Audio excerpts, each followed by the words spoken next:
Bienvenido una vez más al canal Cultura y Paranormal, continuando con el curso de Pensamiento Matemático.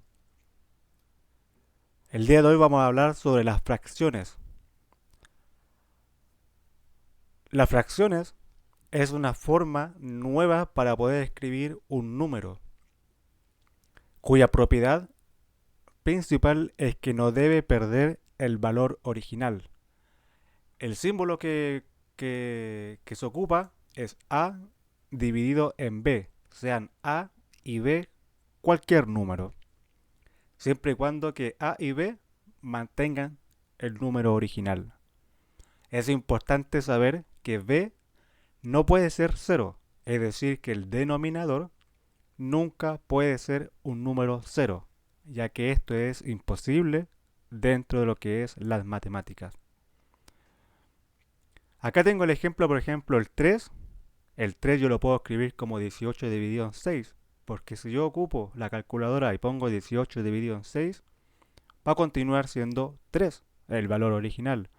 A su vez, 21 dividido en 7, yo ocupo la calculadora para esto, y va a continuar dando 3.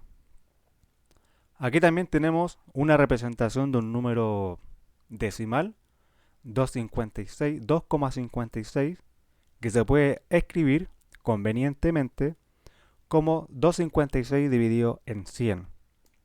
Acá vemos también otro ejemplo en el cual 38 séptimos es igual a 5,4285. Esto yo lo puedo volver a reescribir ocupando esta forma, 54,285 dividido en 10.000, que yo ocupo una calculadora para esto y me va a continuar dando 5,4285, que es lo mismo que decir 38 dividido en 7, que al dividir 38 dividido en 7 continuará dando 5,4285. Es decir, que yo un número 5,4285, que es un número un poco complicado de operar dentro de las matemáticas, yo lo puedo escribir como 38 séptimos o como 54.285 dividido en 10.000. Entonces tenemos que entender que una fracción dentro del pensamiento matemático va a ser una forma idónea para escribir números que se operan entre sí. Suma, resta, multiplicación, división.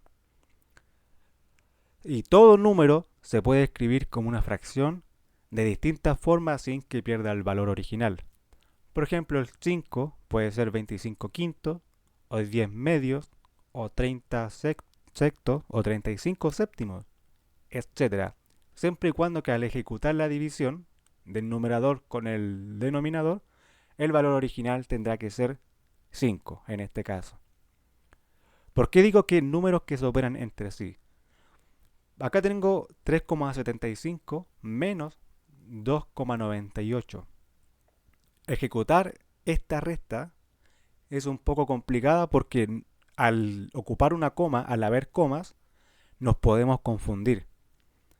La mejor forma, y esta es la idea del pensamiento matemático, es ocupar fracciones, es decir, transformar estos números en fracciones. Más adelante yo les voy a explicar cómo se hacen este tipo de operaciones, las transformaciones, y cómo se operan la suma, la resta, multiplicación y división de fracciones. Por el momento entendamos que vamos a ocupar fracciones porque es mucho más fácil para encontrar el resultado. Vemos entonces que tenemos 375 dividido en 100, que es una forma idónea para escribir este número original, menos que la operación, y el segundo número que también lo escribí de una forma idónea, porque ambos van a tener el mismo denominador. Al obtener el mismo denominador, la operación de la resta se va a hacer mucho más fácil.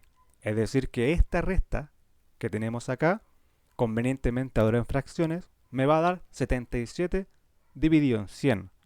Y esto, al transformarlo en decimales, va a ser 0,77. Es decir, que de manera mucho más fácil, sin tener que restar, que la resta es en sí un proceso muy complicado que lleva muchos errores, hemos encontrado la solución ocupando fracciones, fracciones convenientes. Aquí tenemos también abajo el otro ejemplo que es 5 menos 3 quintos. Como ambos números son distintos, me conviene transformarlos en alguna fracción. Yo sé que 5 dividido en 1 continúa siendo 5, menos 3 quintos. Yo hago la operación que se hace 5 por 5. El primero de arriba, el numerador de arriba se parte de acá arriba. 5 por 5 es 25. Y luego el denominador con el numerador contrario. 1 por 3, que es 3. Y lo une a ambos el signo que está acá al medio, que puede ser una suma o una resta. En este caso es una resta. 25 menos 3 es 22. Y estos números de abajo, los denominadores, se multiplican. Entonces tenemos 22 quintos. Yo convenientemente puedo escribir este 5 que sea un 10. ¿Por qué? Porque así yo puedo hacer la transformación luego a decimal. Es decir, que este 22 quinto yo lo puedo transformar como 44 décimos, ya que al dividir 44 décimos va a continuar siendo 4,4. A su vez, 22 quintos también es 4,4. Es decir que podría ahora operar 22 quintos, que es un poco más difícil, ya que vamos a tener que ocupar calculadora o un proceso largo de división, y es mucho más conveniente saber que el 5 se puede transformar en un 10 para hacer la transformación a decimal. Por estética, dentro de las matemáticas, se prefiere dejar el resultado como una fracción. Es decir, que en vez de llegar a 4,4, para mí es mucho más fácil y más idóneo para poder operar con otros números, ocupar este resultado o dejar este resultado como el final. Ambos están correctos, la forma decimal o la forma fraccionaria, que es 44 décimos, o inclusive 22 quintos. Todas estas son exactamente el mismo número, pero se conviene en matemáticas dejar en fracciones los resultados. Esto fue el uso de las fracciones dentro del pensamiento matemático. Nos estamos viendo pronto con la siguiente lección: amplificación y simplificación de fracciones. Chao, chao, chao.